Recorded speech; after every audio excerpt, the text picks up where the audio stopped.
একসময় বৃহত্তর ময়মনসিংহের নদী, নালা, খাল, বিলে এই মাছটা ছিল ভরপুর।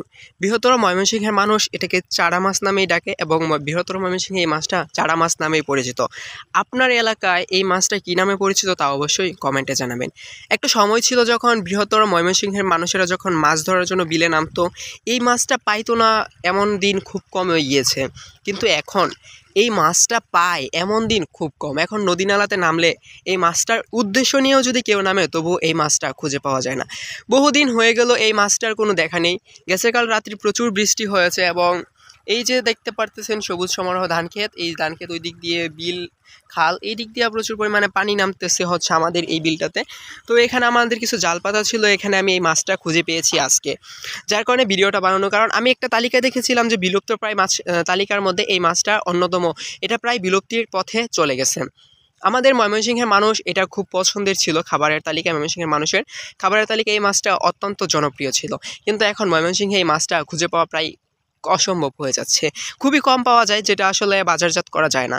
আপনাদের এলাকায়, আপনার জেলায়, আপনি কোন জেলায় বসবাস করেন এবং আপনি কোন উপজেলায় বসবাস করেন, আপনাদের জেলা উপজেলায় নদী নালা খাল বিলে এই মাছটা কী পরিমাণে আছে তাও অবশ্যই আমাদেরকে কমেন্ট করে জানাবেন।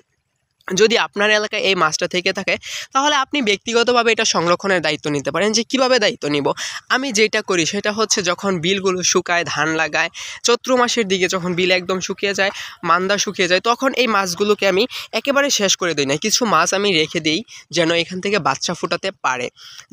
যেমন আমি এই মাছগুলো যখন ধরি, যখন এই দেখেন এখানে অন্য মাছগুলো রেখে দিয়েছি এবং এই মাছগুলোকে ছেড়ে দিব, কারণ এগুলা বাচ্চা ফোটাবে।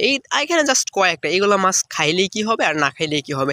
যদি এটাকে আমরা রক্ষাও করতে পারি, যদি আগের মতো এটা ব্যাপক পরিমাণে বংশবৃদ্ধি করতে পারে, তাহলে না হয় আমরা আবার এটা স্বাদ উপভোগ করব।